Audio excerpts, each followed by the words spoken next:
So let's go back to that story. Sir Geoffrey Boycott criticising the BBC for sacrificing quality over equality, he said, and holding its presenters to a standard of political correctness that means they are frightened of saying anything. The 80-year-old cricketer left the BBC in June, where he'd worked as a commentator on Test Match Special for 14 years, with the BBC citing Boycott's quadruple heart bypass as the reason for his retirement. Since being replaced, Boycott claimed the national broadcaster is now all about political correctness, race and gender. Is he right? Is the BBC opting for equality over quality?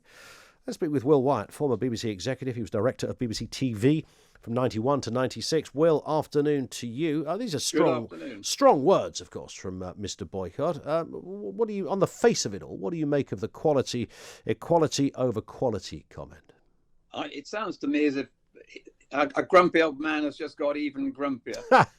he was a splendid cricketer. He was a very good commentator on Test Match Special, but all things can come to an end. I mean, the greatest of all broadcasters on cricket was a guy called John Arlott, which you'll probably remember and some listeners may not. He was wonderful. He retired at 66. Geoffrey is 80. 80, yeah. It doesn't sound too unfair to me. And things have to change. You want to refresh a show. The audience changes. They're getting, younger people are coming along, and you want to give them some different people to listen to.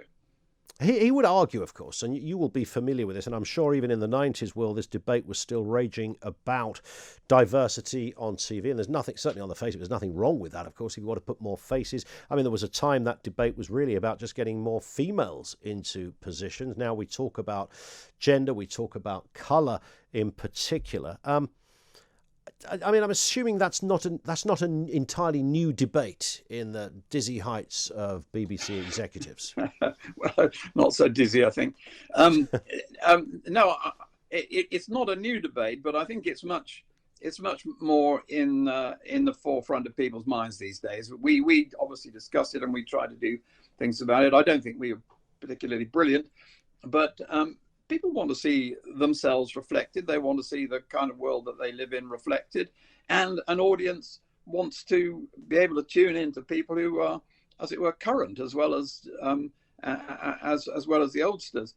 So I think that it's perfectly proper to say, let's try and get our broadcasters to broadly reflect what the audience is like. And I think that's all it is, really. I mean, you can get it wrong. And of course, you can go over the top, or you can fail and go underneath. But I think it's a reasonable ambition that people listen to people they kind of understand are part of Britain today. Yeah. He was replaced, of course, Boycott, with a woman, Isha Guha, who's a former England women's cricketer herself. So she knows her territory in that respect. Do you think he's miffed that he was replaced by a female? He hasn't said it. But what do you think? Of course, I think that's what he's miffed about. I understand it. Who wants to be, told that time's come to an end, old chap? Now you're 80, but I'm afraid it's got to come to an end sometime. And they've got a good cast on Test Match Special now. She's very good, Asha, and there we are. Time's moved on, Geoffrey. Yeah. I'm sure they'll be called in now and then by various broadcasters, BBC included, to give his sixpenneth, and it'll be very good and boisterous. But I think, time, as I say, all good things come to an end. Do you think, though, I mean, to give Geoffrey the sort of the benefit of the doubt here, I mean, it would not have been unreasonable to say that when it comes particularly to sport, it's a really difficult area. I was talking to somebody who works in motor racing recently, which is an incredibly male white sport. And, cricket, it's archetypally, English really in that respect. It's very male, it's very white, it's very public school. So to have a non-white female presenting it was something. Can you imagine the BBC would have needed that? They might have preferred it, but did they need it? Well, you say it's very white. Cricket up to a point is, but there's Ali playing for England, and lots of some of the best teams in the world are in the subcontinent, Pakistan India. This is it's hardly revolutionary. No, to say indeed, we'll but have I'm someone- thinking of the kind of output of cricket-based broadcasting. If you consider, you mentioned Arnott, we can talk about the various characters over the years that have sat in those commentary boxes. There is something of the sort of old boys club about it. Yeah, well, perhaps that had to change. I mean, I think Sky do cricket very well, and there's Michael Halding, wonderful broadcaster. Yeah. I see no reason why we should think that cricket should be a public school white male domain. Indeed, that has been a bit of a problem, alas. Cricket leaves a lot of space to play, and a lot of state schools over the years have lost their playing fields, and there aren't as many young people who no doubt have a huge talent for the game getting to play it.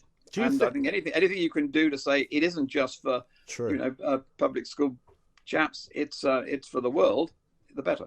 Do you think though that the BBC would substitute quality for equality? I mean, it might be nuanced, but would they say, okay, because we need to change the face of things, and again, nothing wrong with that, that we might have to just slightly, there's a guy over there that's probably slightly better, but there's a woman over here. We haven't got any women in this area, so she's going to get the gig, even though she's not quite as good as the guy she's replacing. I mean, would that be an executive consideration? Would that calculation be made? I've no idea, actually, in this case at all. On the other hand, you want quality. You should never sacrifice quality. And everybody has to have a bit of a run in. Not everyone is as good. I remember when the great, a lot of great broadcasters have begun. They've not been anything like as good in their first year or so as they came to be. But look at Gary Lineker, who is an absolutely marvelous broadcaster, but he had to be trained, and in his early years, he was, as it were, a mentee of Des Lynam. Yeah. So I hope you would never say, oh, this person isn't good enough, but they're the right gender or color or whatever else it is. I think that would be bonkers. But you can say we want to refresh our coverage, and we want to bring people on, and we're going to give people we know already have got some talent, help them get even better. Yeah, indeed. On that point, Will, thank you. Great to have you on. Will Wyatt, former BBC executive. He was the former director of BBC TV, one of the real head honchos over there at Television Centre. Back in 1991 to 96 was his tenure in that particular position. It should be said that Boycott was replaced by a professional international cricketer. So it's not as if he was replaced by Tess Daly. I mean, that would be weird, wouldn't it?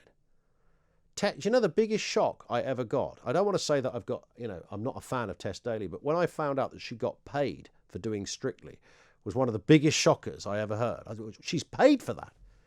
I just kind of assumed it was like, well, we're giving it to Claudia, and Bruce is on there, but if you want to come along, that's fine, Tess. There's a few words on the camera. She got paid for it. Is somebody for real? You could open a packet of Tess Dailies. There's loads of them out there. I mean, this is a territory that was once occupied by Brucey. This is sort of, you need to be a bit of an entertainer and naturally gifted at charm and audience kind of person, as distinct from an auto cue reader who smiles a lot. And by the way, that's not a comment on, that's just a comment on Tess Daly. I could run you through a whole bunch of people. We all have our heroes and villains, don't we, on the box? And then I found out quite recently she was paid something like 350,000 quid. It's like, are you for real? Claudia, I kind of get that a little bit more, because I think that I can see what she gives. Again, all presenters, including this one sitting here, divide the room. I understand that, and it's never a good look, by the way, to be too critical of somebody in a similar, not the same, similar job. But I think sometimes when you're a licensed payer, you are forced to, particularly at the moment, to make judgments and look at certain things on your screen and think, okay, so you get paid for doing that. That's surprise number one, but you get paid that much? Pensioners pay you that much to do something that 4,000 other people could do like that? 4,000 other people couldn't do a Brucey, by the way. Not in a million years.